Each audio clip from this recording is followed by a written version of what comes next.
بسم الله الرحمن الرحیم. السلام علیکم ملګرو. سید کامران یم.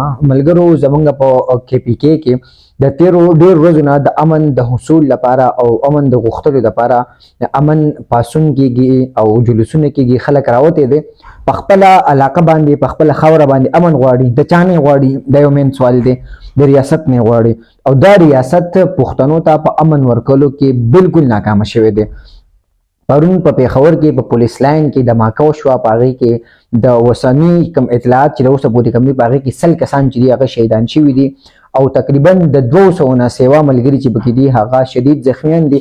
الله تعالی دې د شهیدانو درجات بلند کړي او کم کسان چې زخمیان دي الله تعالی دې هغې ته زر صحت ورکړي.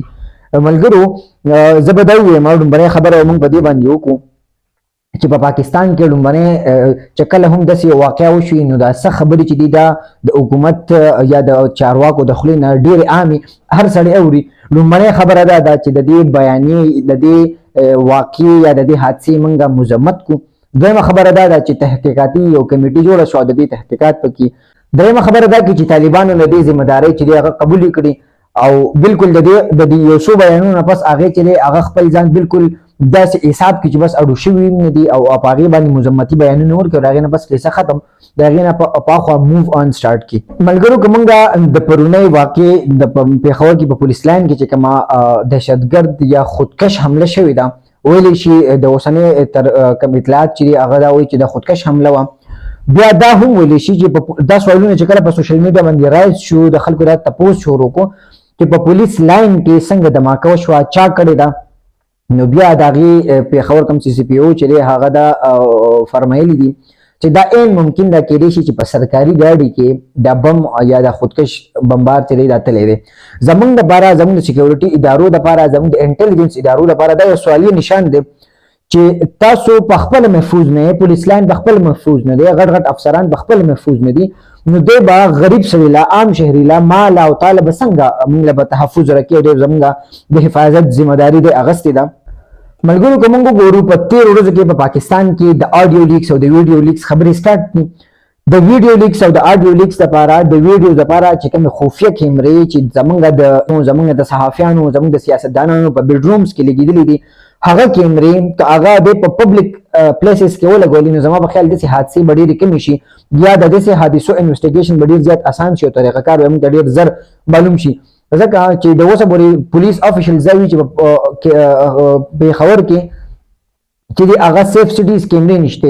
کم سیف سټیز کیمرې چې موږ ته په پېښور کې او په پبلک پلیسز کې پکار دي هغه موږ د سیاستدانانو د وکیلانو د ججانو او د صحافیانو په بیډرومز کې لګو په خفیه بیډرومز کې لګو په کم باندې چې د خلکو د تحفظ لپاره د سیکیورټۍ لپاره ویډیوز جوړېدل پکار دي. هغه موږ د یو سړي پرسنل ویډیوګانې جوړو په هغې باندې یو سړی بلیک میل کو. زمونږ لپاره په حیثیت قوم یا زمونږ د داسې خلکو لپاره د هغې لپاره دا د شرم مقام دی چې هغې خپل عوامو ته په سیکیورټۍ ورکولو کې ډېر زیات ناکامه شوي دي. هغه په خپله د دې خبرې اعتراف کوي چې دا سیکیورټي لیکس دي. څنګه سیکیورټي لیکس دي چې ته دومره غټ فنډ اخلي تا ته دومره غټې تنخواګانې میلاویږي ته دومره غټ پنشنونه اخلي د هغې نه علاوه تا ته دومره فیسیلیټیز دي. څه په دې خبره په خپله کنفیوز یم چې زه څه ووایم چې دی په خپل افیسرز ته یا د خپل ریډ زون چې کوم ډیکلیر شوی دی هغې ته حفاظت او تحفظ نشي ورکوي. نو یو عام سړي ته به څه ورکړی شي؟ ملګرو دا یو څو سوالونه دي. زمونږ وفاقي کوم وزیر دفاع چې دی خواجه آصف صاحب هغه دا فرمایلي دي لومبنۍ کوم انیشل چې هغه پریس کانفرنس وکړو کوم ریپورټ چې په میډیا راتلو نو هغې دا خبره کړې ده چې د افغانستان نه د طالبانو دا اټیکس چې دی دا موږ ته داسې ظاهرېږي چې افغانستان نه دا حمله شوې ده او افغانستان سرزمین چې دی هغه د پاکستان خلاف استعمالیږي او موږ ته دا خبرونه دي اطلاعات دي. اوس دا خبره کوي چې د انډیا چې دی نو هغه په دې حملې کې ملوثه کېدی شي او انډیا چې دی هغه هم زموږ ازلي دښمن دی. ملګرو زموږ سیاستدانان په خپله نه دي پوهې چې موږ څه وکړو. د اوسه پورې سیکیورټي ادارو هغې دا خبره معلومه کړې نه ده چې دا خودکش بمبار و که نه دا بم چا کیښی و. د اوسه پورې دوی د دماکې نوعیت معلوم نه کړو نو دی به لا موږ د دې نه نوره څه توقع وکړو.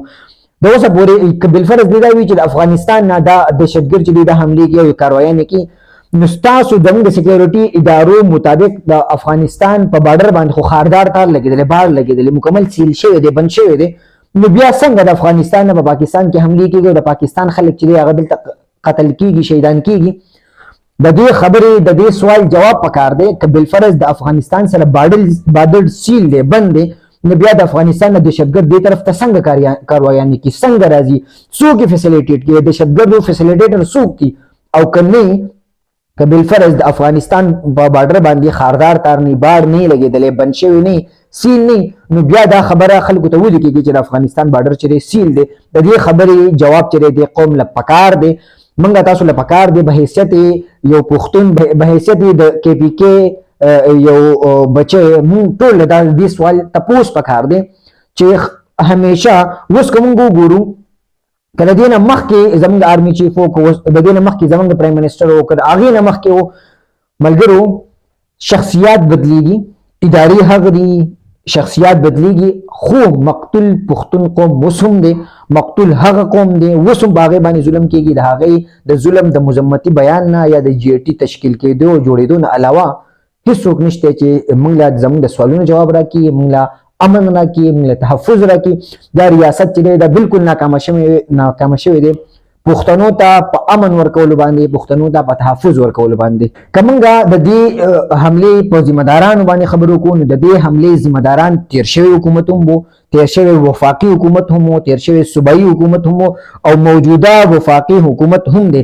ځکه که یو سړی دا خبرې کوي چې نه د دې نه مخکې د پي ټي آی حکومت او په هغې کې دماکې نه وي او په هغې کې داسې خودکش حملې نه وي، محمود خان صاحب په خپله دا خبره مني چې زما په حکومت په آخرو 8 میاشتو کې تقریبا 380 یا 376 ته حملې چې دي هغه دهشتګردو کړي دي. د دې نه مخکې زه به تاسو ته دا ووایم که یو سړی دا خبرې کوي چې د اوسه پورې چې دی هغه دهشتګرد نه و، او اوس راغی په دې حکومت باندې، په تېر شوي حکومت صوبایي حکومت باندې طالبانو له د بتۍ ورکولو هم الزامات لګېدلي، هغې په هغې باندې غلي شوي دي.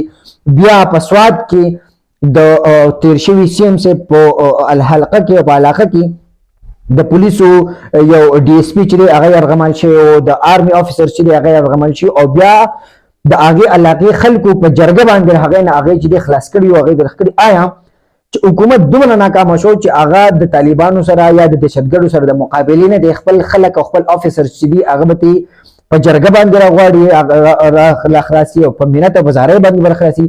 دا د سکیورټي بالکل غټ فیلیر دی، او د هغې سره سره د تېر شوي حکومت د موجوده وفاقي حکومت هم ډېر غټ فیلیر دی چې هغه د داسې خلکو مقابله نشي کوي، داسې خلک چې د هغې مخنیوی نشي کوي او خپلو شهریانو لا یا خپلو خلکو لا یا عوامو خلکو لا هغه له تحفظ نشي ورکوي.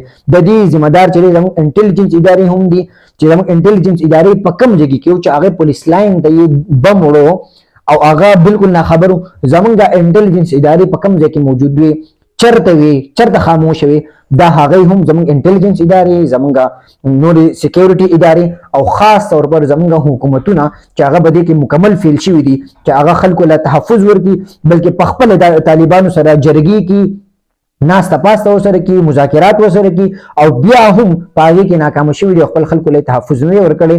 نو زموږ خلکو له پکار دي چې اوس راپاسي د دې حکومتونو نه، د دې سیاستدانانو نه، او بېشکه د سکیورټي ادارو نه تپوس وکړي چې موږ ته امن ولې نشته، زموږ ته د مال او د جان تحفظ ولې نشته.